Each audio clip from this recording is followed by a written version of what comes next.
Masing-masing medan punya keistimewaan sendiri. Kita mulai dari yang pertama.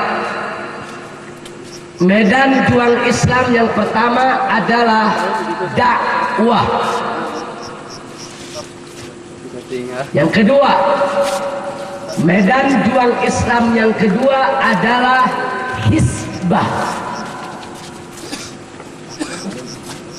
Adapun yang ketiga, medan juang Islam yang ketiga adalah jihad.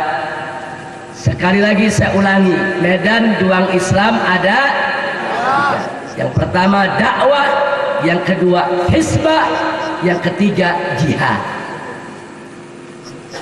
Saudara, ketiga medan juang ini digeluti oleh Nabi kita tercinta Sayyiduna Muhammad sallallahu alaihi wasallam, dan beliaulah manusia yang sempurna dan menjadi uswatun hasanah untuk setiap medan juang tersebut. Ibadallah, Nabi contoh yang terbaik untuk dakwah, Nabi contoh yang terbaik untuk hisbah, dan Nabi juga contoh yang terbaik untuk jihad di jalan Allah Subhanahu wa ta'ala. Untuk jelasnya kita akan bahas pada malam hari ini satu persatu, insya Allah. Kita mulai dari yang pertama. Pak, Bu, ini sengaja saya sampaikan sebab saya lihat di kita punya negeri mulai dari sejumlah kalangan ulama, kiai, apalagi yang namanya pejabat, mereka ini banyak yang semrawut amburadul di dalam mengartikan medan juang Islam. Mereka tidak bisa membedakan mana dakwah, mana hisbah, mana jihad, sehingga semuanya mereka pukul rata harus dengan metode yang sama. Ini tidak bisa dan tidak boleh terjadi, saudara. Maka itu malam ini insya Allah akan kita lihat apa beda antara dakwah, hisbah, dan jihad, serta apa perannya masing-masing, dan bagaimana metode yang diajarkan oleh Nabi kita tercinta Sayyidul Anbiya wal Mursalin, Nabiyuna Muhammad sallallahu alaihi wasallam. Kita mulai dari yang pertama. Bapak Ibu yang saya cintai, medan juang Islam yang pertama adalah dakwah. Sekali lagi, apa? Dakwah. Apa sih arti dakwah? Dakwah itu dari bahasa Arab da'a yad'u dakwatan, artinya mengajak. Dakwah itu artinya mengajak. Yang namanya mengajak, Pak, yang namanya mengajak, Bu, harus santun, harus ramah, harus arif, harus bijak, harus lembut, harus bertata krama. Yang namanya mengajak harus simpatik agar menarik. Makanya dakwah nggak boleh marah-marah, dakwah nggak boleh kasar, dakwah tidak boleh keras, dakwah tidak boleh ganas. Yang namanya dakwah artinya mengajak.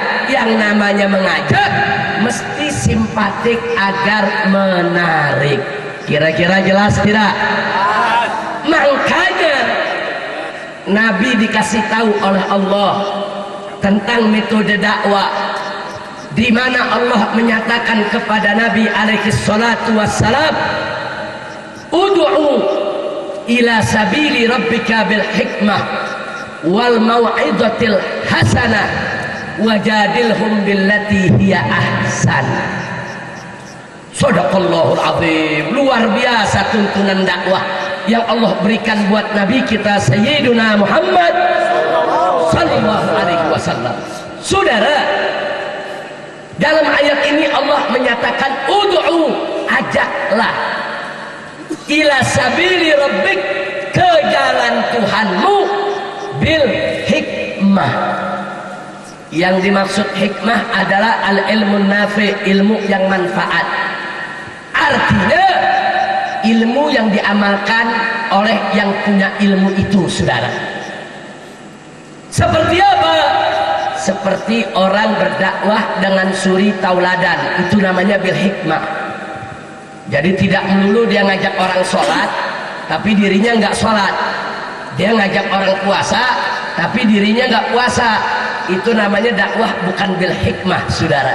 Dakwah bil hikmah, dakwah dengan suri tauladan, dakwah dengan ilmu, dakwah dengan arif, dakwah dengan bijak.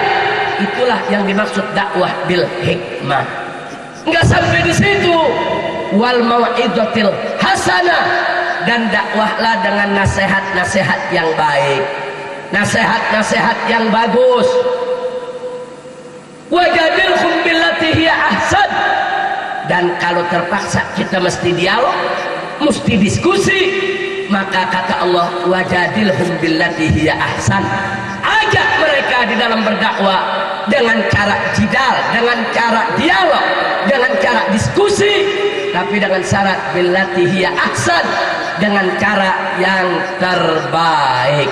Masya Allah. Pak, Bu, ini ayat Allah turunkan kepada Nabi waktu Nabi mau dakwah di tengah-tengah Yahudi.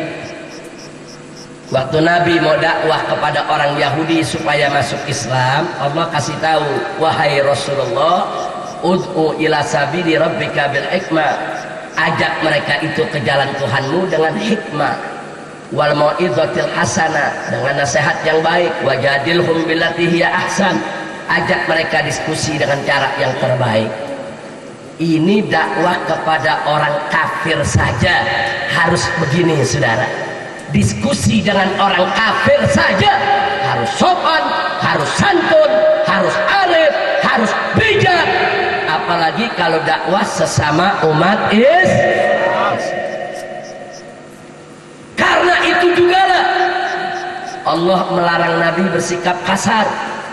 Dalam ayat lain Allah menyatakan, faqala ta'ala, "Lau kunta faddan ghalidhal qalbi lan faddu min haulik." Masya Allah, saudara. Apa kata Allah kepada Nabi? "Lau kunta faddan ghalidhal qalbi." Hei wahai Rasul, hei wahai Nabi, kalau kamu bersikap kasar, kalau kamu bersikap keras hati, kalau kamu bengis, lan faddu min haulik, orang di sekitarmu akan lari, nggak mau dengar kau punya dakwah. Masya Allah. Jadi kesimpulannya saya mau tanya, kalau begitu Nabi diajarkan oleh Allah untuk berdakwah lembut tidak? Santun tidak? Ramah tidak? Boleh kasar? Boleh keras? Boleh ganas? Itu namanya dakwah, saudara. Itu namanya dakwah. Jadi kalau ada orang mengatakan dakwah nggak boleh keras, betul. Dakwah nggak boleh marah-marah, betul. Dakwah nggak boleh kasar, betul. Dakwah itu mesti lembut, mesti santun, betul. Dakwah itu harus sejuk, betul. Itu namanya dakwah, saudara. Makanya mari kita lihat dakwahnya Nabi, Pak, Bu, ya. Nabi kalau sudah berdakwah di tengah-tengah sahabat luar biasa. Tutur sapanya begitu santun, masuk ke relung hati, ke relung jiwa para sahabatnya, saudara. Radhiyallahu anhum. Dimana saudara kalau Nabi sudah bercerita soal surga, sahabat yang mendengar semua dibuat mabuk kepayang, ingin buru-buru masuk surga. Luar biasa. Dan kalau Nabi sudah bercerita soal neraka, berapa banyak sahabat yang gemeter menangis ketakutan, bahkan ada yang pingsan. Coba lihat dakwah kita punya Nabi, saking sejuknya menusuk masuk ke relung jiwa para pendengarnya, sudah. Maka itu berapa banyak orang-orang kafir yang masuk Islam, begitu mendengar penuturan Nabi soal agama, penuturan Nabi soal akhlak, penuturan Nabi yang memang luar biasa, qaulan balighan, yaitu betul-betul ungkapan yang masuk ke relung hati pendengarnya. Alhamdulillah. Kira-kira sampai di sini jelas tidak? Jelas tidak? Itulah yang disebut dakwah. Sekarang kita masuk yang kedua, hisbah. Apa sih yang dimaksud hisbah? Yang dimaksud hisbah tidak lain dan tidak bukan adalah al-amru bil ma'ruf wan nahyu 'anil munkar. Kita di Indonesia biasa bilang amar ma'ruf nahi munkar. Bahasa fikihnya al-hisbah, pakai ha sin ba ta marbuto, hisbah. Nah saudara, hisbah itu ada dua, ada amar ma'ruf, ada nahi munkar. Apa maksud amar ma'ruf? Amar ma'ruf ini dari kata amaro ya'muru amron, perintah menyuruh.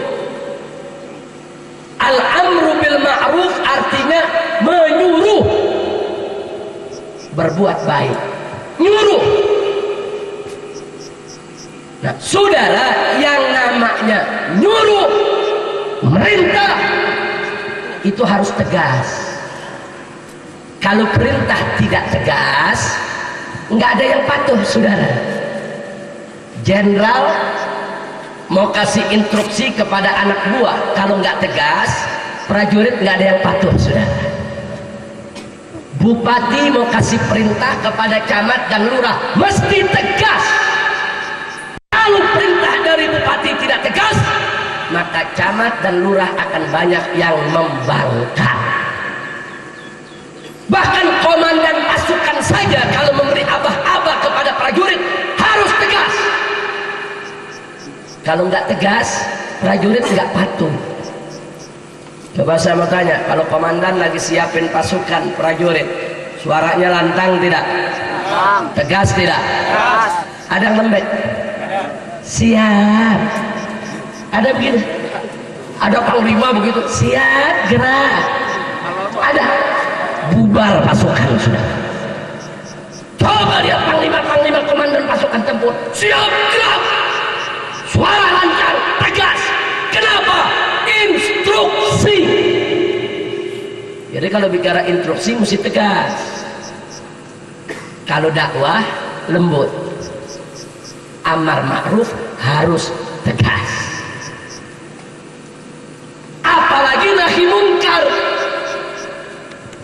Nahayanha, nahyan, mencegah. Yang namanya mencegah kemunkaran harus lebih tegas. Bahkan kadang-kadang yang namanya mencegah bila terpaksa bisa keras saudara. Jadi jangan dicampur aduk antara dakwah dengan hisbah, nggak boleh. Kalau dakwah mesti lembut, kalau hisbah mesti tegas. Sekarang mari kita lihat hisbahnya Nabi saudara. Dalam satu hadis yang diriwayatkan Al-Imam At-Tirmidzi dan Al-Imam Abu Dawud, di sana diceritakan kalau Nabi sudah bicara depan para sahabat, menerangkan mana halal, mana haram, mana hak, mana batil, mana yang wajib dilakukan, mana yang tidak wajib. Kalau Nabi sedang menerangkan mana baik, mana buruk, mana yang harus dilakukan oleh umatnya, apa disebutkan dalam hadis saudara? Kana Nabi sallallahu alaihi wasallam idza khataban nas marra wajhu. Disebutkan saudara, kalau Nabi sudah bicara depan sahabatnya, memberikan penjelasan mana yang harus dilakukan, mana yang tidak boleh, marra wajhu, merah muka Nabi. Wah marrat aina, merah kedua mata Nabi. Wa ala sautu, lantang suara Nabi saudara. Wastadda ghadabuh, marah Nabi kelihatan saudara, seperti orang lagi marah, keras, tegas. Sampai-sampai sang perawi mengatakan ka'annahu mundiru jaisin. Saking kerasnya Nabi memberikan instruksi, arahan, bimbingan, petunjuk. Ka'annahu mundiru jaisin. Nabi itu bagaikan komandan pasukan tempur yang sedang memberikan aba-aba, saudara. Masya Allah. Jadi Nabi kalau lagi dakwah lembut, orang bisa menangis dibuatnya, saudara. Nabi kalau lagi dakwah lembut, orang bisa dibuat mabuk kepayang, saudara. Nabi kalau lagi dakwah masuk ke relung jiwa, pelan, tenang, arif, bijak, saudara. Itu kalau lagi dakwah. Tapi kalau Nabi lagi menerangkan mana halal, mana haram, mana baik, mana buruk, mana yang sesat, mana yang tidak sesat, mana yang boleh dilakukan, mana yang tidak boleh dilakukan, mana hak, mana batil, wajah Nabi merah, mata Nabi merah, suara Nabi lantang bagaikan komandan pasukan tempur. Kenapa? Karena amar ma'ruf harus tegas. Kira-kira jelas tidak? Nah, jadi kita mesti ada tempatnya. Ada saatnya kita lembut, ada saatnya kita tegas. Ini dua-duanya contoh dari Nabi, dan Nabi kita sempurna. Nabi mampu lembut menghanyutkan, dan Nabi mampu untuk tegas menggetarkan, saudara.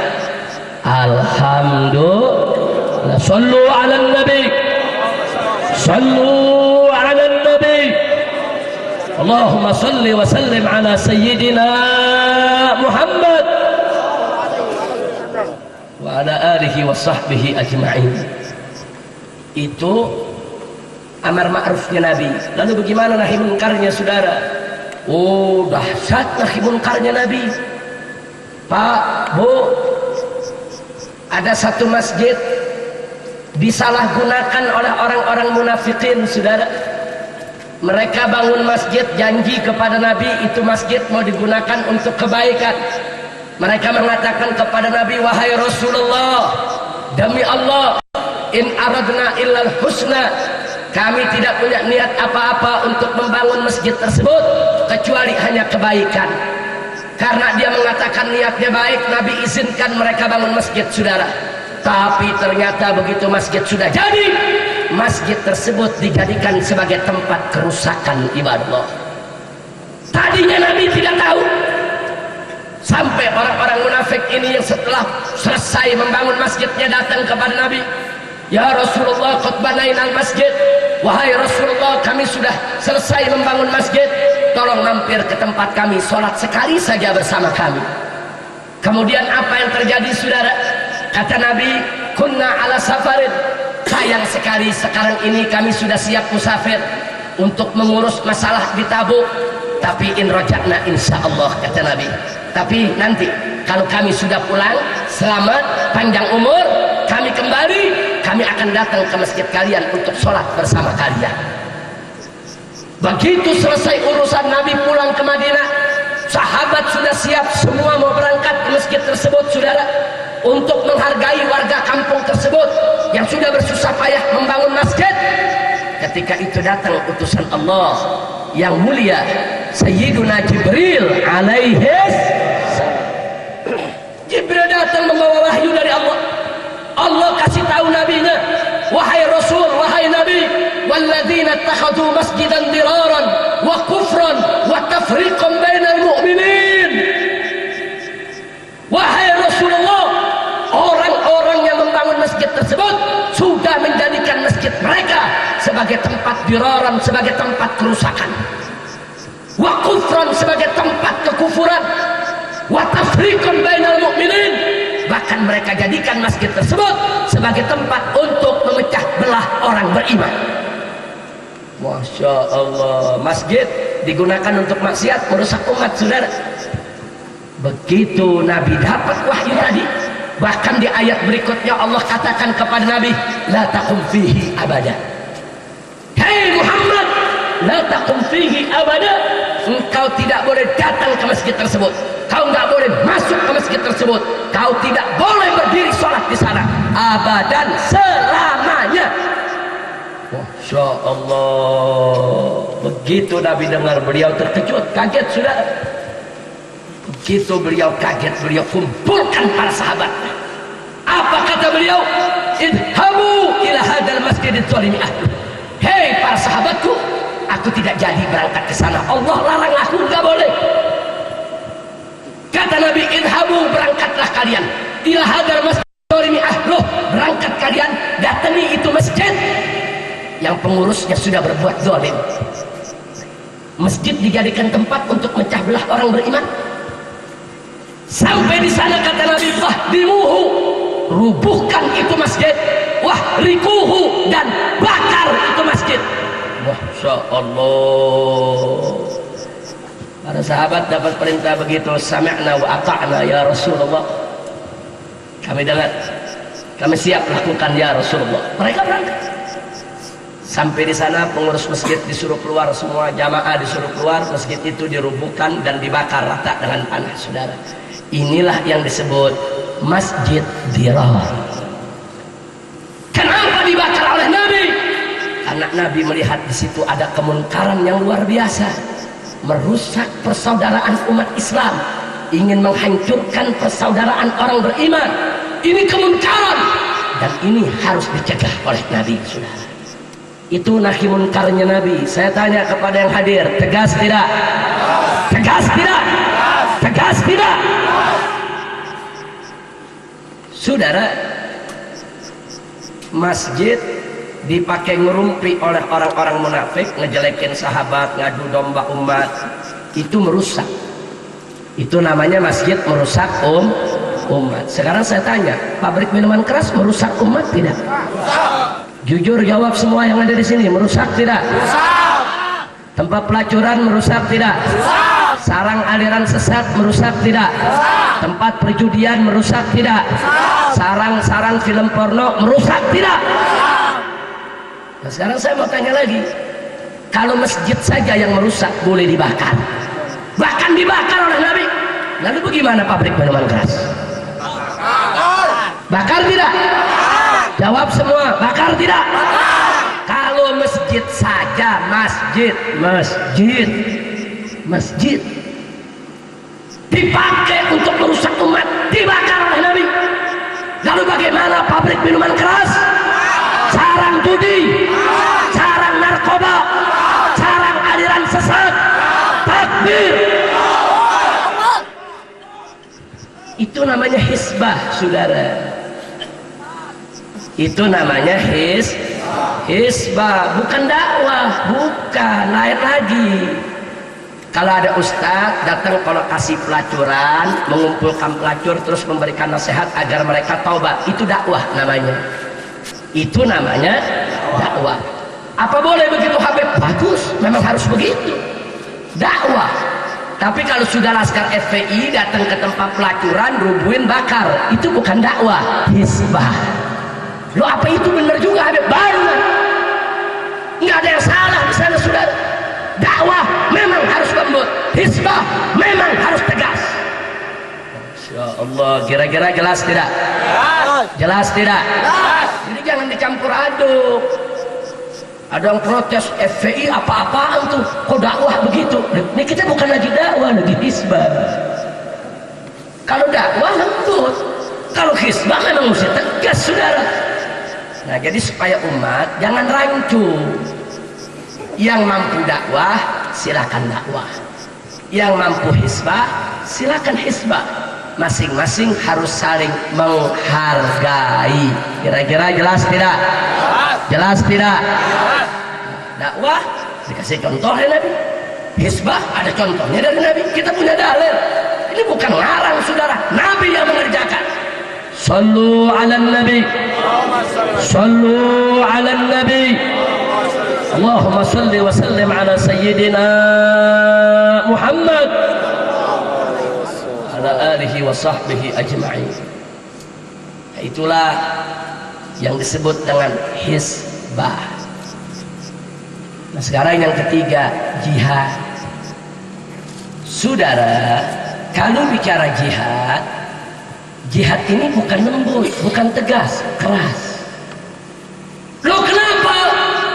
Sebab pengertian jihad di dalam ilmu syariat adalah al-qitalu fi sabilillah, perang di jalan Allah. Jihad secara bahasa badlul juhdi fi ta'atillah, mengerahkan segala kemampuan untuk taat kepada Allah. Betul. Sholat dengan sungguh-sungguh jihad, cari nafkah yang halal, jihad. Puasa dengan sungguh-sungguh, jihad. Itu makna umum. Yang saya bicarakan di sini bukan makna umum, makna khusus. Jihad fil makna istilahi, fil makna syar'i, fil makna fikhi, al-qitalu fi sabilillah. Jihad dalam arti khusus menurut para fuqaha ahli syariat, jihad itu adalah perang di jalan Allah. Nah, kalau yang namanya perang, ada pertumpahan darah, ada pemusnahan harta benda, bahkan ada nyawa yang melayang, saudara. Itu perang. Karenanya yang namanya perang tidak ada kelembutan. Nggak ada perang lembut, saudara. Ada perang lembut main kitik-kitikan? Nggak ada, saudara. Bahkan perang bukan lagi tegas, mesti kelas. Itu perang, saudara. Makanya kita lihat perangnya Nabi alaihi salatu wassalam di perang Badar. Berapa banyak sahabat Nabi yang terbunuh? Berapa banyak orang kafir yang terbunuh? Bahkan di perang Uhud, berapa puluh sahabat Nabi yang terbunuh, mati syahid, saudara. Sampai Nabi, saudara, jatuh dari kudanya. Pak, Bu, Anda mesti tahu, Nabi kalau sudah mimpin perang, beliau menjadi panglima, beliau tidak ngumpet di kemah, tidak. Bukan kayak jenderal zaman sekarang. Jenderal zaman sekarang, prajurit perang dia nunggu di kemah, begitu prajurit kalah dia ambil helikopter dia lari. Itu jenderal zaman sekarang, betul? Betul. Nabi enggak, saudara. Nabi memimpin perang, beliau di atas kuda perangnya paling depan, beliau yang memberikan komando, gempur musuh, saling serang. Bahkan di perang Uhud, saudara, beliau terjatuh dari kudanya, beliau dihantam oleh musuh sampai gigi geraham beliau pecah, saudara. Sampai jidat beliau kening ini pecah, saudara. Sampai pundak beliau kena senjata terbelah. Sampai Nabi terluka. Ini perang, dan itu dilakukan oleh Nabi kita Sayyiduna Muhammad sallallahu alaihi wasallam. Bahkan di saat-saat kritis, begitu Nabi sudah terjatuh dalam keadaan luka, musuh mengepung, ada yang siap menunjukkan anak panahnya, ada yang siap melempar tombaknya. Mereka ingin bunuh kita punya Nabi, saudara. Ketika itu beberapa orang sahabat setia Nabi, saudara, begitu lihat Nabi di saat kritis, mau ditumbak, mau dipanah, mereka rame-rame lari menuju Nabi. Mereka tomprok badan Nabi. Sahabat menumpuk untuk menutup badan Nabi. Kenapa? Mereka sediakan punggung mereka agar badan mereka yang dipanah, agar badan mereka yang ditombak. Mereka siap mati asal jangan Nabi yang mati. Takbir. Ini perang. Jadi jujur, kalau gitu perangnya Nabi lembut atau keras? Lembut atau keras? Darah tertumpah, sudah. Enggak ada perang lembut. Kita berhadapan dengan musuh, perang lawan Amerika. Tentara Amerika mau nembak kita. Nah, tahu-tahu begitu kita mau tembak, kita pakai dakwah. Ud'u ila sabili rabbika bil hikmah. Kita mesti lembut, tidak kita bolong duluan. Betul? Enggak, kalau yang namanya perang adu duluan, saudara. Kau tembak saya atau saya yang tembak kau duluan. Bunuh atau dibunuh, itu perang. Nah, makanya mesti dipisah. Jangan ayat dakwah dibawa ke perang, nggak boleh. Jangan juga dibalik, ayat perang dibawa ke dakwah, nggak boleh. Nah, kalau ayat perang, mari kita lihat apa kata Allah dalam Al-Quran kepada Nabi. Qala Allah subhanahu wa ta'ala li nabiyhi sayyidina Muhammad. Allah menyatakan kepada nabinya yang tercinta, saudara, apa kata Allah? Qala ta'ala ya ayuhan nabi jahidil kuffara wal munafiqin waghluz alaihim. Subhanallah. Kata Allah, ya ayuhan nabi, wahai nabi, jahidil kuffara wal munafiqin, perangi orang-orang kafir, perangi orang-orang munafik, waghluz alaihim, perlakukan mereka dengan keras.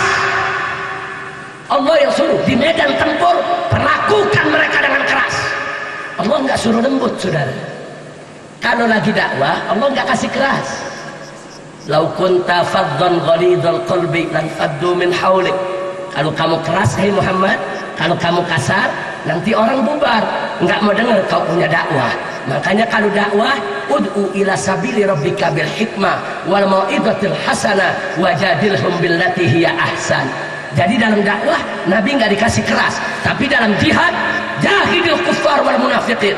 Perangi orang-orang kafir dan orang-orang munafik. Wajlud alaikum, perlakukan mereka dengan keras, kerasi mereka. Masya Allah, kira-kira jelas tidak? Jadi nggak usah kaget.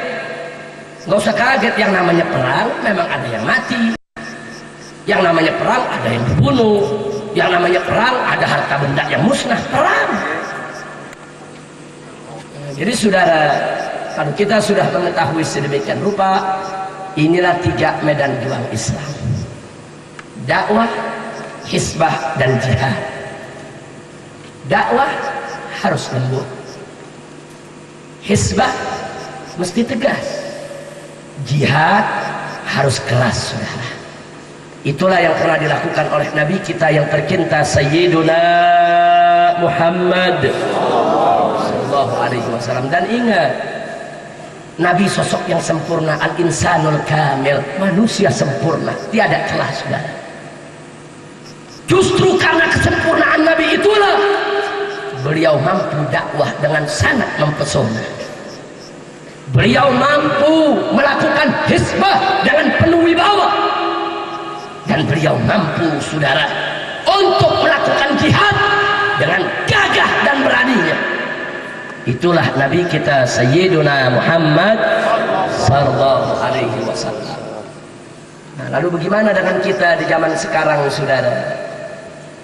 Kita ini umat Nabi yang ada di zaman sekarang, baik itu habaib maupun kiai, ulama, ajengan, tidak ada yang sempurna, karena kita bukan malaikat, bukan nabi. Betul?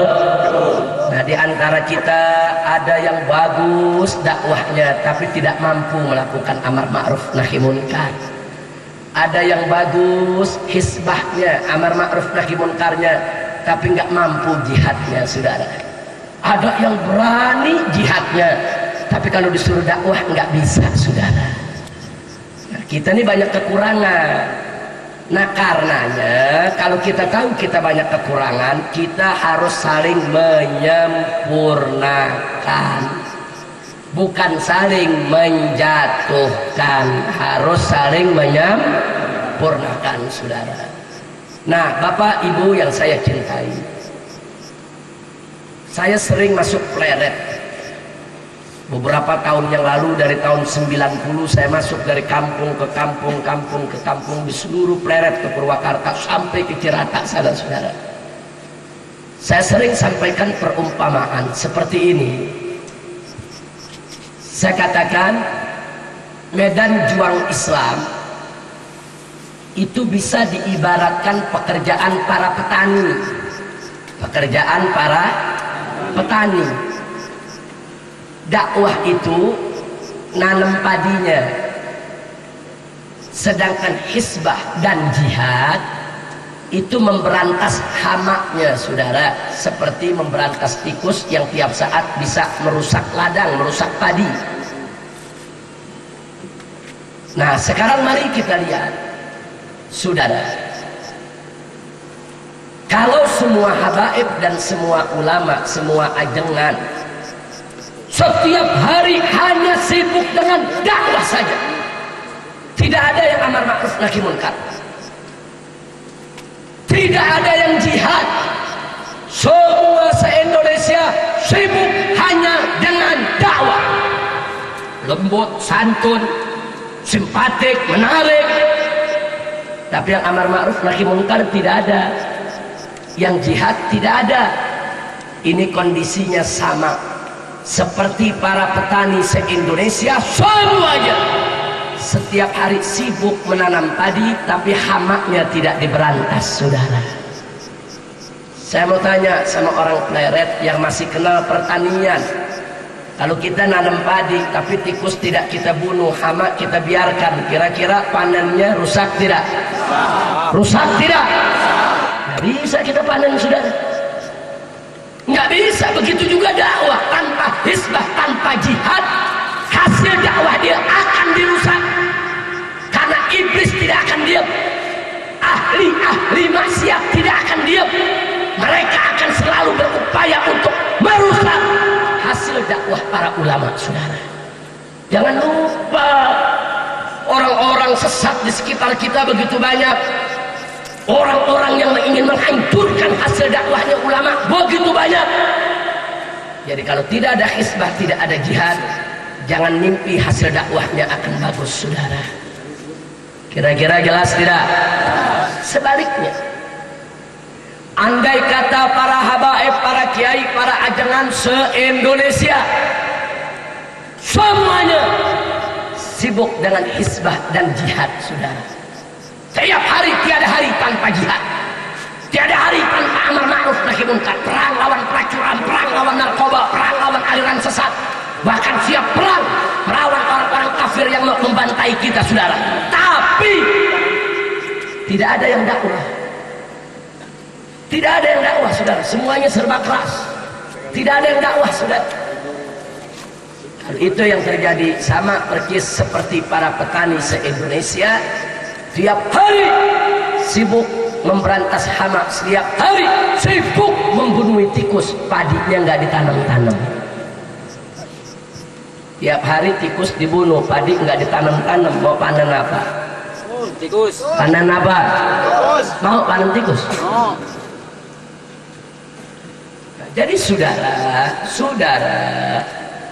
sengaja saya sampaikan begini supaya kita tahu betapa pentingnya dakwah, betapa pentingnya hisbah, betapa pentingnya jihad. Ini ketiga-tiganya harus kita laksanakan, nggak boleh kita tinggal, saudara. Bahaya. Petani yang cerdas, petani yang ideal, petani yang menanam padi sekaligus juga memberantas hama. Tapi tidak setiap petani mampu. Ada petani yang pintar mencangkul tanah, pintar meluku tanah, pintar menebar bibit, saudara. Tapi begitu untuk memberantas hama, dia tidak tahu caranya, saudara. Bagaimana dengan petani macam ini? Tidak apa-apa, dia mampu menanam dengan baik, teruskan saja nanam padi. Lalu bagaimana memberantas hamanya? Silakan minta bantuan saudaranya yang punya keahlian dan keterampilan dalam pemberantasan hama. Dengan bekerja sama, sinergi, panennya tetap akan berhasil. Betul? Begitu juga ulama, begitu juga para habaib. Habaib yang ideal, ajangan yang ideal, kiai yang ideal, ulama yang ideal, ulama yang melakukan semua medan jua. Dia dakwah, dia hisbah, dan dia jihad, saudara. Karena itu yang dilakukan oleh Nabi dan para sahabat. Nabi dan semua sahabat, mereka semua dakwah, mereka semua hisbah, dan mereka semua jihad. Nggak ada mereka pisah, sudah.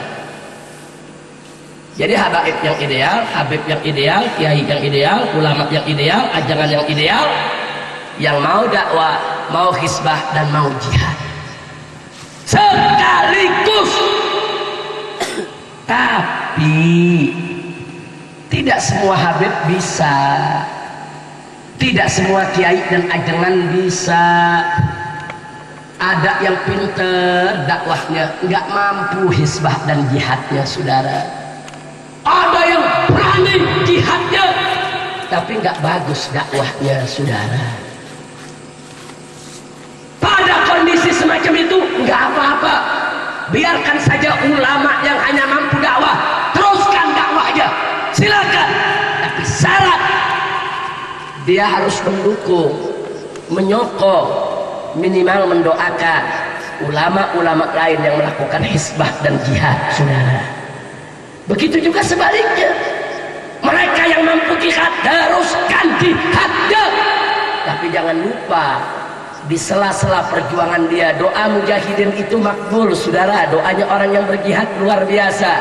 Selipkan doakan saudara-saudaranya yang sedang berdakwah, saling dukung, saling cinta, sinergi, umat Islam akan jaya, saudara. Betul, betul. Jadi jangan saling menjatuhkan. Oh, ada Habib, ada Kiai, ada ajengan yang dakwahnya lembut, saudara. Nah, kemudian begitu dia lembut, pengikutnya banyak, orang hormati dia, kemudian apa? Tertipu, gurur. Dia merasa dirinya paling suci, kemudian yang lain disalahkan sama dia, saudara. Oh, kalau ada orang hizbah jihad, merasa apa tuh? Itu nggak sesuai dengan Nabi. Itu ekstremis, itu radikalis, itu teroris. Dia tertipu, dia merasa dirinya yang paling suci, saudara. Ini dia nih, kadang-kadang orang dakwah lembut, lupa diri, merasa diri sok suci, saudara. Nggak boleh. Begitu juga sebaliknya. Ada yang jihadnya hebat, hizbahnya hebat, keluar masuk penjara, saudara, ditembak, mau dibunuh orang, dia lawan, Allah kasih kemenangan, luar biasa. Tapi akhirnya lupa diri dari jadi sok jago, saudara. Begitu sok jago dia celak orang yang dakwah lembut. Apa tuh? Habib-habib, kiai-kiai ajakan yang dakwahnya lembut, lembek kayak bubur, ayam sayur, sontoloyo. Masya Allah, enggak boleh, saudara. Ini namanya takabur, sok jago. Betul? Enggak boleh. Yang lembut dukung yang tegas, doain. Yang tegas lembut, yang tegas dukung yang lembut, dan doakan, saudara. Ini yang akan membuat kita jaya. Selembut apapun, kalau dia sudah mencela, mencaci maki ulama lain yang melakukan hizbah atau jihad, berarti dia sudah salah jalan, saudara. Setegas dan seberani apapun dia di dalam melakukan jihad, tapi ternyata seenaknya dia mencaci maki, merendahkan, melecehkan mereka yang berdakwah dengan lembut, berarti mereka juga sudah salah jalan, saudara. Nah, maka itu kita lihat diri kita mampunya di mana. Anda mampu tiga-tiganya, mampu dakwah, hizbah, jihad, laksanakan tiga-tiganya. Oh, Anda cuma mampu satu, dakwah saja, teruskan dakwahnya, saudara. Syaratnya satu, jangan langgar syariat, titik. Anda mau lembut boleh, asal jangan langgar syariat, jangan menghalalkan yang haram, mengharamkan yang halal. Anda mau berjuang dengan tegas, silakan. Yang penting jangan langgar syariat, jangan menghalalkan yang haram atau mengharamkan yang halal. Anda mau jihad dengan keras, silakan, tapi juga jangan melanggar syariat. Tidak boleh untuk menghalalkan yang haram dan mengharamkan yang halal. Nah, itulah medan juang yang perlu kita kenal, apa yang disebut dakwah, hizbah, dan jihad. Kira-kira jelas tidak? Paham tidak? Jadi saya mau tanya semua yang ada di sini, dakwah medan juang Islam ada berapa? Yang pertama, yang kedua, yang ketiga. Baik, dakwah itu mesti keras atau lembut?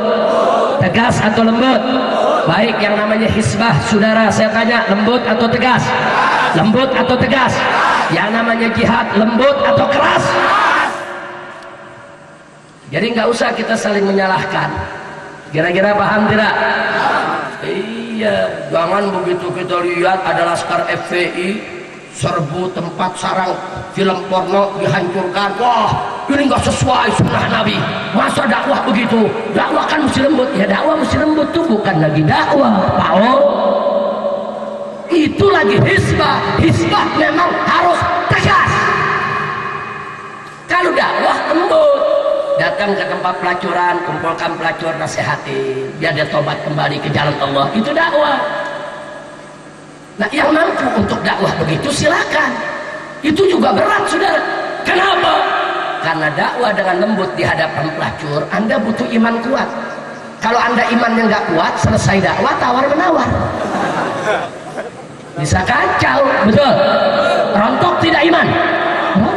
Makanya yang dakwah begitu imannya mesti kuat. Dakwah, kumpulkan pelacur, kasih nasihat biar tobat, imannya mesti kuat, nggak boleh tergoda, saudara. Makanya tadi saya katakan, ini medan juang semua memerlukan syarat-syarat yang khusus, memerlukan orang-orang yang khusus. Nggak sembarang orang bisa memainkannya. Alhamdulillah. Kesimpulannya, apakah kita dakwah hizbah atau jihad? Kita wajib untuk bersatu di jalan Allah. Betul? Allah menyatakan dalam Al-Quranul Karim, faqala ta'ala wa'tasimu bihablillahi jami'a wa la tafarraqu. Berpegang teguhlah kamu sekalian kepada hablullah, kepada tali Allah, kepada hukum Allah, kepada ajaran Allah yang dibawa oleh Nabi alaihi salatu wassalam, oleh para ahlul baitnya, oleh para sahabatnya, oleh para ulama salaf kita. Pegang teguh. Wala tafarraqu. Jangan sekali-kali engkau sekalian bercerai-berai. Jadi saya tanya semua, siap bersatu tidak? Siap bersatu tidak? Siap bersatu tidak? Takbir. Alhamdulillah. Tapi ingat, kalau saya katakan bersatu, bukan sembarang bersatu, bersatu dalam yang hak. Sebab di Indonesia sekarang banyak orang bersatu dalam korupsi. Jadi korupsinya berjamaah, rame-rame. Bersatu dalam maksiat, bersatu dalam dosa, nggak boleh. Kita diperintahkan bersatu dalam yang hak, bersatu dalam kebenaran, bersatu dalam hukum Allah, bersatu dalam perjuangan Islam, bersatu bukan dalam kebatilan. Saya diprotes, Habib Rizik, Anda ceramah di mana-mana bicara persatuan, tapi Anda sendiri pernah ribut tuh sama satu kiai. Di mana bersatu? Saudara, Habib dengan Habib, atau kiai dengan kiai, atau Habib dengan kiai, mustahil bisa bersatu kalau yang satu memperjuangkan yang hak, yang lain membela yang batil. Nggak bisa, saudara. Allah mengatakan dalam Al-Quran, faqala ta'ala wa la talbisul haqqa bil batil. Jangan kau campur adukan antara yang hak dengan yang batil. Nggak boleh, hak dan batil tidak boleh disatukan dan tidak akan pernah bisa bersatu. Hak dan batil mustahil akan bersatu. Sampai hari kiamat, hak dan batil akan terus berhadap-hadapan, akan terus perang, akan terus bermusuhan, akan terus bertempur. Tidak peduli datangnya dari siapapun, saudara. Makanya kita lihat, tatkala dulu seorang raja yang zalim yang bernama Namrud datang membawa kebatilan, saudara, Allah kirim Nabi Ibrahim alaihi salam membawa yang hak. Terjadi pergumulan antara hak dengan batil, nggak bisa disatukan, sampai akhirnya Allah memenangkan yang hak yang dibawa oleh Nabi Ibrahim alaihissalam di hadapan Namrud yang zalim. Namrud dan kebatilannya Allah hancurkan di hadapan Nabi Ibrahim yang membawa yang hak, saudara. Berlalu masa Ibrahim, datang, saudara, yaitu masa seorang raja yang tidak kalah zalimnya, yaitu Fir'aun, yang sampai-sampai, saudara, ucapannya dianggap hukum, kata-katanya dianggap undang-undang, rakyatnya tidak ada yang berani protes, tidak ada yang berani kritik. Akhirnya Fir'aun mengaku, Tuhan, ana rabbukumul a'la, aku adalah Tuhan kalian yang maha tinggi. Fir'aun datang membawa yang batil. Allah tidak biarkan, Allah kirim, saudara, kalimullah Musa alaihis salam datang membawa yang hak, berhadapan dengan Fir'aun. Walaupun Fir'aun bala tentaranya begitu kuat, harta bendanya begitu berlimpah, saudara, sampai-sampai Nabi Musa dan pengikutnya dikejar-kejar, mau dibantai oleh Fir'aun. Tapi apa yang terjadi? Allah tenggelamkan Fir'aun dengan kebatilannya di tengah lautan yang dalam, di depan mata Musa alaihissalam. Alhamdulillah. Batil hak nggak bisa, saudara. Disuruh bersaudara, disuruh bersatu nggak bisa, nggak bisa, saudara. Kalau batil dan hak berjumpa, pasti perang, pasti ribut sampai hari kiamat. Makanya perang antara hak dan batil adalah harbun daim, perang abadi. Hak dan batil perang abadi, tidak akan pernah berhenti, saudara, sampai hari kiamat. Karena iblis sudah bersumpah di hadapan Allah, untuk menyesatkan anak keturunan Adam, dan iblis sudah minta ditangguhkan oleh Allah agar tidak dimatikan sampai hari kiamat, sudah. Dan Allah terima, Allah kabulkan penangguhannya, saudara. Dan Allah beri kesempatan kepada iblis, saudara, untuk melaksanakan apa yang diinginkannya. Tapi Allah akan melindungi hamba-hamba yang beriman, hamba-hambanya yang mukhlis, yang ikhlas berjuang di jalan Allah. Alhamdulillah. Maka itu saya mau tanya, perang antara iblis dan manusia abadi tidak? Sampai hari kiamat tidak? Apa bisa damai? Enggak bisa, saudara. Hak dan batil enggak bisa damai, saudara. Maka itu hari ini, malam ini, kalau saya katakan mari kita bersatu, bersatu dalam yang hak, bukan dalam yang batil. Ada Habib bela yang hak, ada Habib bela yang batil. Saya mau tanya, bisa bersatu? Bisa bersatu? Hak dan batil bisa bersatu tidak? Bisa bersatu tidak? Baik, saya mau tanya Anda, kalau hak dan batil berhadapan, Anda bela yang batil atau yang hak? Bela yang batil atau yang hak? Betul. Bahkan netral pun tidak boleh. Kalau hak dan batil bertempur, netral nggak boleh, sudah. Barang siapa yang netral antara hak dan batil, dia batil.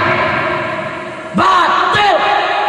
Hak dan batil kalau sudah bertempur, wajib untuk kita mendukung yang hak, melawan yang batil. Itu kewajiban orang yang beriman. Nah, sekarang kiai, ada kiai bela yang hak, ada kiai bela yang batil. Mana yang kita bela? Kiai batil atau kiai hak? Kiai batil atau kiai hak? Nah, sekarang ada umaro, saudara, bawa kebatilan, ulama bawa yang hak, bela yang mana? Umaro atau ulama? Umaro atau ulama? Sekarang kita balik, umaronya yang hak, ulamanya yang batil, bela yang mana? Ulama atau umaro? Baik, sekarang ada Habib dan kiai. Habib bawa hak, kiai bawa batil, bela kiai atau bela Habib? Kiai atau Habib? Nah, sekarang kita balik, kiainya bawa yang hak, Habibnya bawa yang batil, bela Habib atau kiai? Habib atau kiai? Artinya ini bukan urusan Habib, bukan urusan kiai, bukan urusan pejabat, bukan urusan ulama. Ini urusan hak dan batil, titik. Siapapun yang membela kebatilan tidak boleh kita bela.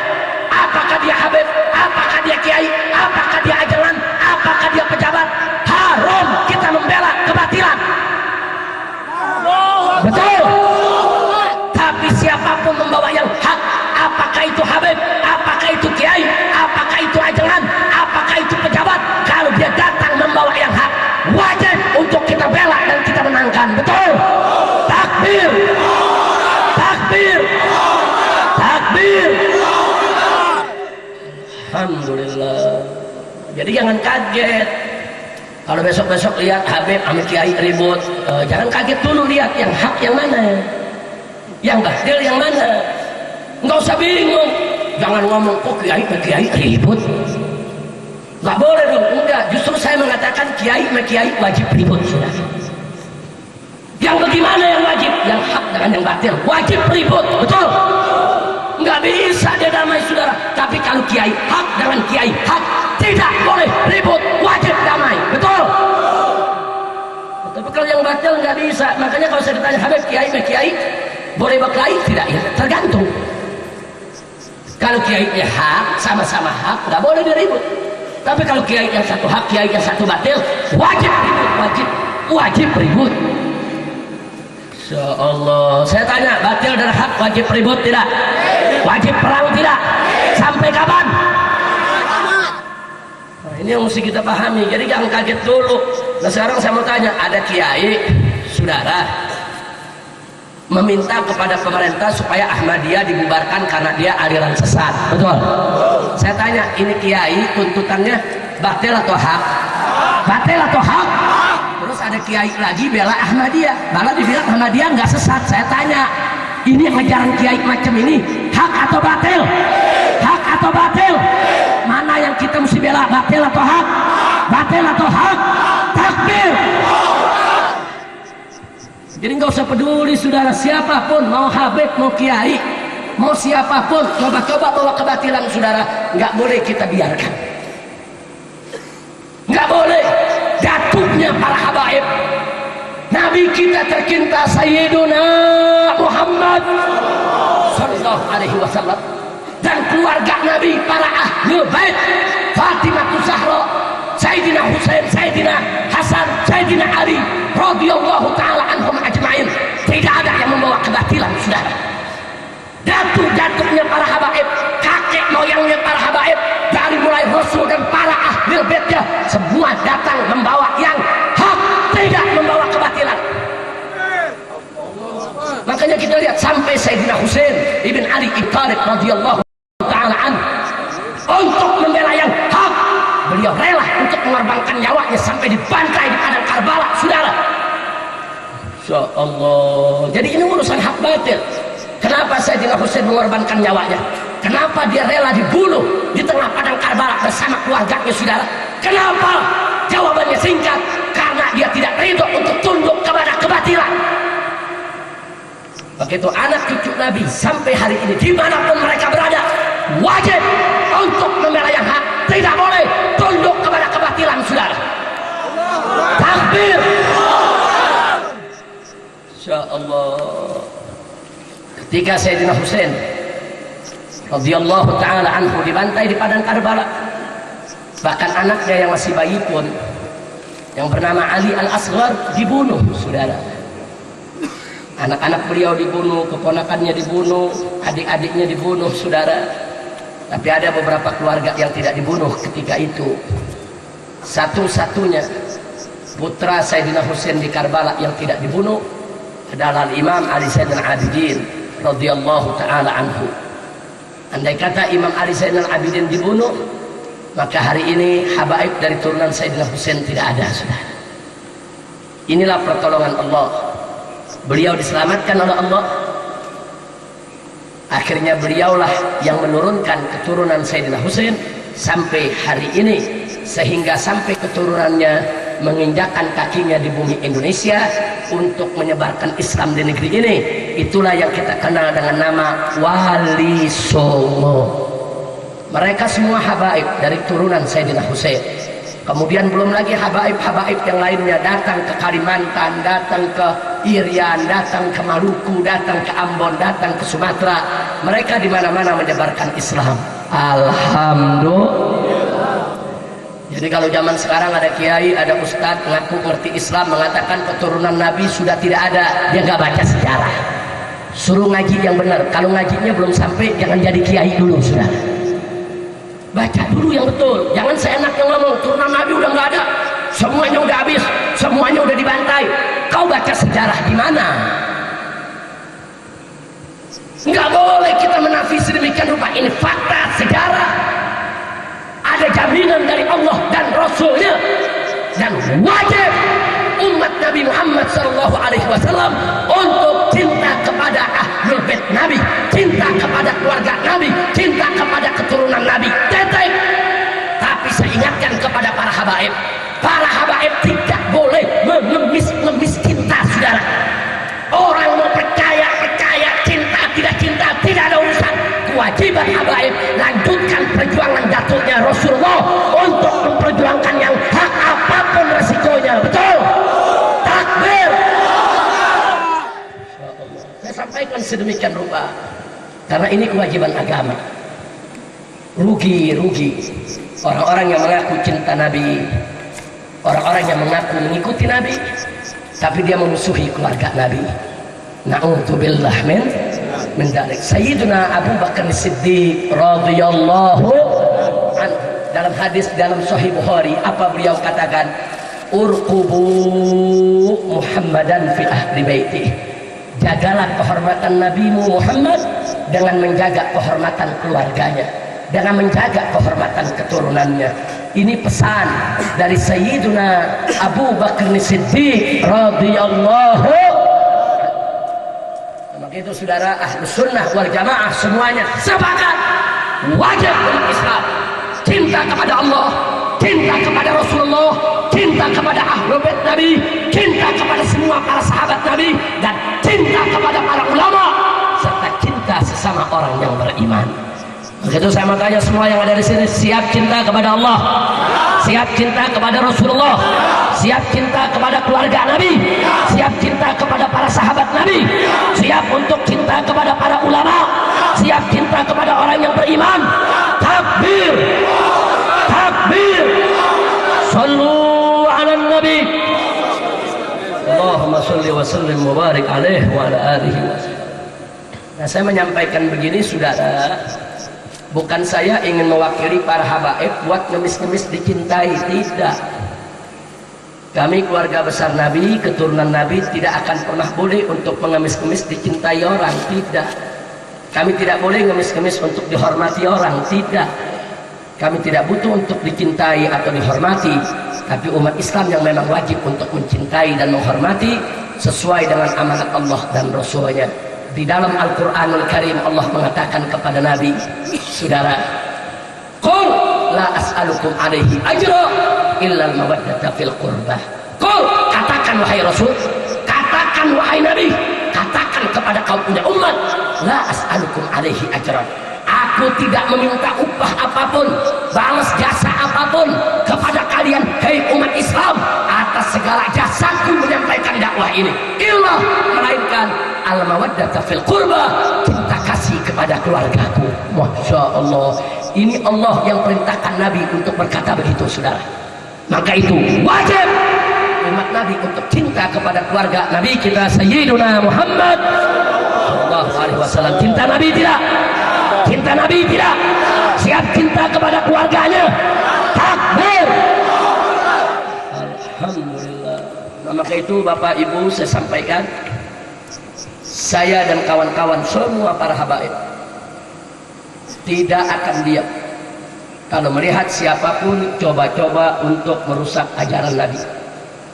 Ahmadiyah ingin merusak ajaran Islam, kami akan lawan sampai ke akar-akarnya, sampai kapanpun selama hayat masih dikandung badan. Kami akan terus berjuang agar Ahmadiyah dibubarkan dari bumi Indonesia. Setuju tidak? Setuju tidak? Dan kami tidak peduli apakah itu menteri, apakah itu jenderal, apakah itu presiden, apakah itu habib, apakah itu kiai, apakah itu ajangan, apakah itu gus, saudara. Kami tidak peduli. Kalau coba-coba menghina Islam, akan kami lawan sampai tetes darah yang terakhir. Makanya saya tidak bisa diam. Begitu ada seorang tokoh yang dianggap wali mengatakan Al-Quranul Karim kitab suci yang paling porno di dunia. Biadab. Saya tidak peduli siapapun yang mengatakan ini, saudara. Apakah dia seorang habib, apakah kiai, apakah seorang gus, apakah dianggap wali, ini kalimat sudah menghina Al-Quran, menghina Allah, menghina Rasul, menghina Islam. Anda boleh buka kitab Sulamut Taufik, man istahza'a bil Quran faqad irtadda, barang siapa yang memperolok-olok Al-Quran, melecehkan Al-Quran, menghina Al-Quran, maka dia murtad. Kalau dia sampai matinya tidak taubat, tidak kembali mengucapkan 2 kalimat syahadat, mati dalam keadaan kafir, murtad, keluar dari Islam. Saya nggak peduli mau yang ngomong itu jenderal, menteri, presiden, mau habib, saudara, walaupun dia keturunan Rasul. Ada habib bicara begitu, kafir. Begitu juga kiai, mau gusnya, saudara, saya nggak peduli mau gas, jis, gus, nggak ada urusan. Kalau berani menghina Al-Quran, mereka menghina Islam, murtad, kafir, kami lawan. Jadi jangan, habaib jangan diancam-ancam. Wah, Habib Rizik kalau begitu nanti saya jegat. Iya. Habib mau diancam, mau dijegat-jegat, ya. Nggak jenderal aja gue lawan, apalagi dia. Jangan, saudara, jangan. Polisi mau nangkep saya, mesti ngerain pasukannya 5.000 orang, pakai senjata lengkap. Saya cuma sendiri, mau ditangkap sampai 5.000, dipikir rampok apa gitu. Jangan, kita nggak bakal mundur, saudara. Jangan. Kami abna'ur Rasul, kami para habaib keturunan Rasulullah demi Allah. Kalau kami sudah berjuang untuk membela Islam, selangkah pun kami tidak akan pernah mundur. Malam hari ini seorang habib dibunuh karena memperjuangkan Islam. Besok akan lahir ribuan habib-habib yang lainnya untuk melanjutkan perjuangan, saudara. Jika malam hari ini ada ustadz, ada kiai, ada ajangan yang dibunuh karena membela Islam, besok akan ada ribuan ajangan, ribuan kiai yang akan melanjutkan perjuangan walaupun dibunuh 1000 kali. Takbir, takbir, takbir. Alhamdulillah. Nah, ini yang saya mau sampaikan ibadah.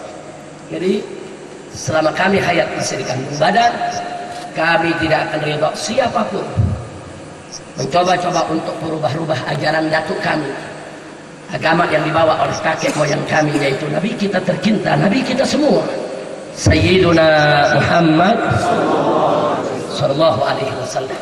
Satu hal saya sampaikan, kami para habaib di Indonesia bukan orang asing, kami penduduk negeri ini, saudara. Kami termasuk bangsa Indonesia ini. Kenapa? Karena dulu kakek-kakek kami ketika mereka datang dari Timur Tengah ke Indonesia, mereka tidak ada yang bawa istri, saudara. Kakek saya, kakek Habib Abdullah, kakek-kakek kami, saudara, datang ke Indonesia tidak ada yang bawa istri. Mereka datang, mereka dakwah, mereka berhubungan dengan masyarakat Indonesia, dan mereka kawin dengan perempuan-perempuan Indonesia. Nenek kami orang Indonesia semua. Nenek saya orang Betawi, saudara. Nenek saya dari bapak orang Betawi, nenek saya dari ibu orang Sunda, saudara. Kenapa? Karena kakek-kakek kami datang kemari berdakwah, mereka tidak bawa istri. Sampai di sini mereka saling berasimilasi, mereka menikah dengan orang-orang Indonesia. Karena itu yang ada dalam darah kami, darah keluarga Rasul dan juga darah moyangnya orang Indonesia. Jadi kami bukan orang asing di sini. Kami bukan non-pri, kami tidak siap untuk dikatakan non-pri. Kami pribumi Indonesia. Di mana kami berpijak, di situ negeri kami. Di mana kami dilahirkan, di situ tanah air kami. Di mana kami berada, di situ kami akan berjuang untuk membela agama, membela negara, membela bangsa sampai tetes darah yang terakhir. Takbir. Nah, ini sengaja saya sampaikan. Nah, nanti ada mengatakan, oh Habib itu kan orang asing, Habib itu kan bukan orang Indonesia, Habib itu kan numpang. Kurang ajar, saudara. Kalau para habaib tidak datang ke negara Republik ini, saudara, tidak ada wali songo.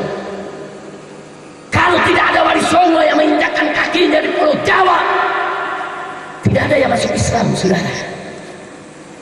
Nah, jadi sekali lagi, kami para habaib yang ada di Indonesia, alhamdulillah, kami adalah bangsa Indonesia, kami adalah rakyat Indonesia. Kami di sini tidak menumpang atau menyewa, tapi ini adalah tanah kelahiran kami, ini adalah negeri kami. Karena itu kami tidak rela kalau Indonesia dirusak oleh siapapun, saudara. Jadi Bapak Ibu jangan salah paham lagi ke depan bahwa kami dari Front Pembela Islam, begitulah kami berjuang selama ini. Kami berjuang tidak gerusa-gerusu. Sebelum saya akhiri ceramah ini, saudara, saya mau ingatkan, kami berjuang tidak gerusa-gerusu. Kalau ada tempat maksiat yang kami mau tutup, kami selalu tulis surat dulu. Kami kasih tahu Pak Lurah, Pak Camat, sampai Gubernur. Kami kasih tahu anggota Dewan di DPRD. Kami kasih tahu Kapolsek, Kapolres, sampai Kapolda, saudara. Kadang-kadang kami harus menunggu 3 bulan, 6 bulan. Kalau nggak ditanggapi juga, kita kirim surat kedua. Kalau nggak ditanggapi juga, kami kirim lagi surat ketiga. Tolong dong Pak, itu tempat pelacuran ditutup. Masyarakat sudah tidak suka, itu tempat merusak. Kadang-kadang kami tunggu jawaban hampir 1 tahun, saudara. Kalau 1 tahun sudah tidak ada tindakan, kami demo damai dulu, baca sholawat, baca istighfar. Kenapa kami demo? Mungkin selama ini kami kirim surat, hurufnya kecil-kecil. Jadi saya dan kawan-kawan perlu demo supaya bawa spanduk hurufnya gede biar pejabat bisa baca. Mungkin selama ini kami dialog dengan santun sopan, mungkin suara kami nggak terdengar. Jadi kami demo bawa toak yang gede biar pejabat budaknya baik. Nah, kalau demo udah nggak mempan juga, kami minta untuk diskusi. Ayo kita diskusi, ayo kita adu argumentasi. Nah, ini biasanya upaya ini bisa 1 tahun, ada yang 1,5 tahun, ada yang 2 tahun. Kalau sudah tidak bisa teratasi juga, pejabat tidak mau tahu, polisi tidak mau tahu, terpaksa anak-anak kami mengambil dengan caranya, saudara. Nah ini kadang-kadang yang masuk TV yang lagi berantemnya doang. Lagi nulis surat nggak masuk TV, betul. Lagi dialog nggak masuk TV, betul. Nah begitu berantem baru masuk TV sudah. Ini dia. Nah giliran FPI turun ke Aceh, 1.300 laskar turun ke Aceh. Saya yang pimpin, saya yang bawa. Kami tinggal di kemah, di Taman Makam Pahlawan, di kuburan. 4 bulan kami tinggal di kuburan. Tiap hari kerja kami mengevakuasi mayat-mayat saudara kami, saudara. 4 bulan kami kerja, 70.000 mayat lebih kami evakuasi. Kami ambil, saudara, kita bersihkan, kita bungkus, kita sholatkan, kita kuburkan dengan cara Islam, saudara. Ada masuk TV? Nggak ada. Ada gempa di Sumatera Barat, Padang. Turun laskar-laskar FPI ke sana. Kita bangun sekolah-sekolah darurat, hampir semua sekolah rubuh. Sementara anak-anak kita banyak yang harus menghadapi ujian, mereka mau belajar. Kalau nunggu bantuan dari pemerintah, saudara, 1 tahun lagi baru sekolah mereka bisa dibangun. Bukan 1 sekolah yang rubuh, semua sekolah. Kami datang, kami kumpulkan para donatur, kami bangun sekolah-sekolah darurat, walaupun hanya sekedar dari kayu dan dari triplek, saudara. Tapi sampai hari ini puluhan sekolah yang kami bangun dipakai, bermanfaat untuk belajar anak-anak sekolah. Ada masuk TV? Nggak ada. Gempa di Jawa Barat, saudara, Garut, Tasik, Ciamis, saudara, sampai ke Cigalontang sana. Kita turunkan laskar di Jawa Barat, bikin sumur-sumur bor dengan kedalaman hampir 100 meter untuk mendapatkan air buat masyarakat di kampung-kampung. Bangun sumur bor di sana, bangun sumur bor di sini, bantu rumah-rumah yang rubuh. Ada masuk TV? Nah kalau di Monas lagi ngemplangin orang baru masuk TV. Nah, lagi ngemplangin Ahmadiyah baru masuk TV, betul? Betul? Nah, saya tanya, kalau begitu TV adil tidak? Adil tidak? Nih kalau lagi dakwah begini nih, ribuan yang hadir, ada masuk TV? Enggak ada. Masya Allah. Nah sekarang kita lihat Tanjung Priok, saudara. Oh katanya FPI anarkis. Begitu di Tanjung Priok terjadi keributan antara aparat dengan masyarakat, bakar-bakaran, bunuh-bunuhan. Ternyata apa yang dilakukan FPI? FPI turun menenangkan mereka, selesai. Ternyata dengan kompromi bisa selesai tidak? Dengan musyawarah bisa selesai tidak? Mana itu tokoh-tokoh liberal yang katanya mereka pembela rakyat? Ada yang turun, saudara? Ada saat kejadian mereka berani turun. Ada saat kejadian mereka berani untuk mendamaikan, meredam masyarakat yang begitu marah. Yang kalau melihat aparat sudah ada semangat untuk membunuhnya. 81 kendaraan dibakar, saudara. Di mana itu tokoh-tokoh yang sok alim, yang sok memperjuangkan hak-hak asasi manusia, yang pura-pura jadi pahlawan? Begitu sudah tenang, baru mereka datang, saudara. Jadi pahlawan kesiangan. Begitu udah datang belakangan pakai nyalain masyarakat lagi. Masya Allah. Jangan saudara, jangan menzalimi umat. Betul? Betul? Peristiwa Tanjung Priok itu baru ngadepin Habib yang udah mati. Bagaimana ngadepin Habib yang hidup? Ngadepin yang mati aja udah bakar-bakaran. Jangan ganggu habaib, saudara. Jangan. Habaib gak pernah mau bikin kacau di negeri ini. Habaib selalu ingin mengajak agar negeri ini baik, negeri ini tidak ada maksiat, negeri ini cinta kepada rakyat. Setuju tidak? Setuju tidak? Jadi kalau di Indonesia pabrik minuman keras ditutup, setuju tidak? Sarang judi ditutup, setuju tidak? Sarang pelacuran ditutup, setuju tidak? Takbir! Nah itu yang sedang kami perjuangkan, saudara. Tapi sebagaimana saya katakan tadi, walaupun kami melakukan hizbah, kami sangat-sangat menghormati dan menghargai kiai-kiai kami yang melakukan dakwah dengan lembut, dengan santun, dengan ramah. Kadang-kadang apa yang mereka lakukan adalah hal yang tidak mampu kami untuk melakukannya. Alhamdulillah. Nah itulah kira-kira sampai di sini saya tanya, jelas tidak visi misi Front Pembela Islam? Jelas tidak? Jadi ada dakwah, ada hizbah, ada jihad. Nah kita harus saling menghargai. Karena itu Bapak Ibu jangan kaget Di FPI ada lembaga dakwah front, disingkat LDF. Nah, LDF ini isinya kiai-kiai, mubalik-mubalik, penceramah-penceramah. Kami kirim ke berbagai daerah. Kami kirim ke pelosok-pelosok, kami kirim juga ke pulau-pulau terpencil. Nah, itu kami punya program dakwah. Jadi mana ustadz-ustadz yang lembut, yang santun, yang arif, yang bijak, yang tabah, yang tahan banting. Mereka mau bersedia ngajar di pelosok-pelosok, saudara, kita kirim mereka ke pelosok-pelosok. Alhamdulillah. Nah, untuk kisbahnya amar ma'ruf nahi munkarnya, Anda bisa lihat sendiri bagaimana laskar-laskar FPI di mana-mana, bukan hanya di Jakarta, di mana-mana mereka selalu melakukan reaksi-reaksi yang positif untuk menutup tempat-tempat maksiat yang ada. Dan Anda bisa lihat berapa banyak tempat maksiat yang ditutup karena perjuangan mereka. Di Sumedangnya, di Bandungnya, di mana-mana tempat banyak lokalisasi-lokalisasi yang ditutup, yaitu anugerah dari Allah, barakah dari Allah yang Allah berikan kepada anak-anak kami yang berjuang dengan ikhlas tanpa dibayar. Alhamdulillah. Jadi kami juga melakukan hisbah jihad. Kami juga tidak berhenti untuk melakukan jihad. Ketika Ambon bergejolak, ketika Poso bergejolak, kami kirimkan laskar-laskar kami untuk perang di sana. Astagfirullah.